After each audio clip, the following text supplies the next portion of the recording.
আসসালামু আলাইকুম। শেয়ার বাজারের স্থিতিশীলতা, উন্নয়ন ও শক্তিশালীকরণের লক্ষ্যে ১৫ দফা দাবি উত্থাপন করেছে পুঁজিবাজার বিনিয়োগকারী জাতীয় ঐক্য ফাউন্ডেশন। সংগঠনটি প্রধান উপদেষ্টার কাছে লিখিতভাবে এই দাবিসমূহ পেশ করে। চ্যানেলটি সাবস্ক্রাইব, লাইক, শেয়ার এবং কমেন্টস করে সাথে থাকুন। ১৫ দফা দাবি হল: ১. পুঁজিবাজার বিনিয়োগকারীদের আস্থা ফেরাতে বাজারের তারল্য সংকট থেকে উত্তরণে আসন্ন বাজেটে পুঁজিবাজারের স্থিতিশীলতা ও উন্নয়নে কমপক্ষে ৫০,০০০ কোটি টাকার বিশেষ বরাদ্দের ব্যবস্থা করতে হবে। ২. পুঁজিবাজার দেশের অর্থনীতির একটি গুরুত্বপূর্ণ অংশ। তাই বর্তমানে পুঁজিবাজারে বিনিয়োগকারীদের আস্থা ফেরাতে ব্যাংকগুলোর সুদের হার ১০% এর নিচে রাখার ব্যবস্থা নিতে হবে। ৩. বিনিয়োগকারীদের স্থায়ীভাবে আস্থা ফেরানোর লক্ষ্যে BSEC, DSE, CSE, ICB, CDBL এবং সিএমএসএফ ফান্ডকে ঢেলে সাজাতে হবে। বিশেষ করে বিএসইসির বর্তমান চেয়ারম্যানকে দ্রুত অপসারণ করে যোগ্য ও পুঁজিবাজার সম্পর্কে অভিজ্ঞ ব্যক্তিকে নিয়োগ দিতে হবে। ৪. পুঁজিবাজারে বর্তমানে দ্রুত তারল্য সংকট কাটিয়ে ওঠার লক্ষ্যে দেশীয় বড় বিনিয়োগকারী ও বিদেশি বিনিয়োগকারীদের বিনিয়োগে আকৃষ্ট করার জন্য তাদেরকে বিশেষ সুবিধা প্রদানের ইনসেনটিভ পদক্ষেপ নিতে হবে।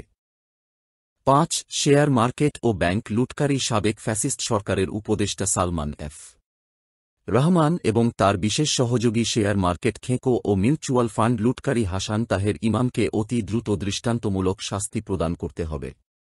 ৬. বাজারে দ্রুত তারল্য প্রবাহের লক্ষ্যে বিএসইসির ২ সিসি ধারা অনুযায়ী কোম্পানির উদ্যোক্তা পরিচালকদের এককভাবে ২% এবং সম্মিলিতভাবে ৩০% শেয়ার ধারণে কার্যকর ব্যবস্থা নিতে হবে।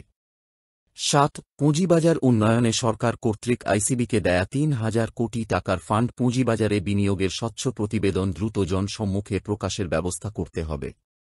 ৮. মিউচুয়াল ফান্ড হল পুঁজিবাজারের প্রাণ। বিশ্বের অন্যান্য উন্নত দেশের পুঁজিবাজারের ক্রান্তিকালে মিউচুয়াল ফান্ডগুলো যাবতীয় সাপোর্ট অব্যাহত রাখে। কাজেই আমাদের দেশেও বাজারের বর্তমান ক্রান্তিকালে মিউচুয়াল ফান্ডগুলোর সার্বিক সাপোর্ট অতীব জরুরি। সুতরাং মিউচুয়াল ফান্ডগুলোর উন্নয়নে নিয়ন্ত্রক সংস্থা হিসেবে বিএসইসিকে অত্যন্ত স্বচ্ছ ও কার্যকরী পদক্ষেপ নিতে হবে। ৯. পুঁজিবাজারে লিস্টেড কোম্পানিগুলোর ক্যাটাগরি পরিবর্তনে সম্পূর্ণ দায় স্বরূপ ইস্যু ম্যানেজার, নিরীক্ষক এবং কোম্পানির উদ্যোক্তা পরিচালকদের আইনের আওতায় আনা অতীব জরুরি। কেননা কোম্পানির শেয়ার দর নিম্নমুখী হওয়ায় ক্ষতিগ্রস্ত বিধায় এরূপে কোনো ক্রমেই ভুক্তভোগী বিনিয়োগকারীদের শাস্তি, ক্ষতিগ্রস্ত করা দেয়া চলবে না। ১০. পুঁজিবাজারে লিস্টেড কোম্পানিগুলোর কোয়ার্টারলি আর্থিক প্রতিবেদন অত্যন্ত স্বচ্ছ ও ম্যানিপুলেশনবিহীন করতে হবে এবং কোম্পানিগুলোকে স্ট্যান্ডার্ড ডিভিডেন্ড প্রদানে উৎসাহিতকরণের ব্যবস্থা নিতে হবে। ১১. আসন্ন বাজেটে ব্যক্তি বিনিয়োগকারীর করমুক্ত আয়ের সীমা কমপক্ষে ৭ লাখ টাকায় উন্নীত করতে হবে এবং পুঁজিবাজারে প্রায় ২৫,০০০ কোটি টাকার মার্জিন ঋণধারী অ্যাকাউন্ট রয়েছে। এগুলোকে সচল করার লক্ষ্যে শতভাগ সুদ সম্পূর্ণ শর্তভাবে মওকুফের ব্যবস্থা করতে হবে।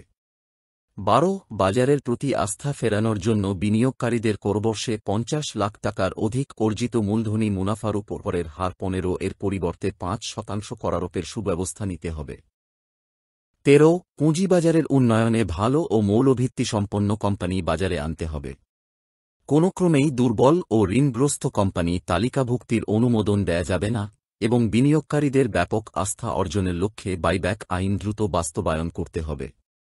১৪. বিনিয়োগকারীদের স্থায়ী আস্থা অর্জনের লক্ষ্যে ইনভেস্টর্স ওয়েলফেয়ার প্রোটেকশন ফান্ড দ্রুত গঠন করতে হবে। একই সঙ্গে বার্ষিক এজিএমগুলো সশরীরে আয়োজনের ব্যবস্থা গ্রহণ করতে হবে।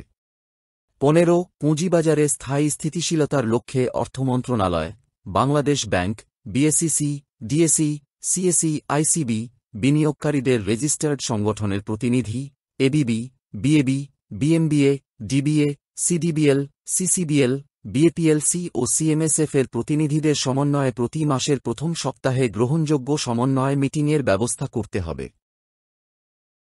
এ ব্যাপারে পুঁজিবাজার বিনিয়োগকারী জাতীয় ঐক্য ফাউন্ডেশনের সভাপতি রুহুল আমিন আকন্দ শেয়ার নিউজকে জানান, বাজারে তারল্য সংকট নিরসনে সরকারের সরাসরি হস্তক্ষেপ এখন সময়ের দাবি। তিনি উল্লেখ করেন, অতীতে প্রতিবেশী দেশগুলোতে সরকার বাজারে সরাসরি হস্তক্ষেপ করে মন্দা কাটিয়ে উঠেছে।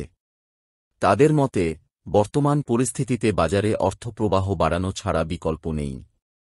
প্রধান উপদেষ্টার কাছে পেশকৃত দাবিপত্রে ক্যাটমিনাফ বাজারের স্থিতিশীলতা ফিরিয়ে আনার জন্য সরকারের জরুরি পদক্ষেপ গ্রহণের আহ্বান জানিয়েছে। পরবর্তী অন্যান্য ভিডিও দেখার আমন্ত্রণ জানিয়ে দর্শক শ্রোতা সবাইকে অনেক অনেক ধন্যবাদ। খোদা হাফেজ।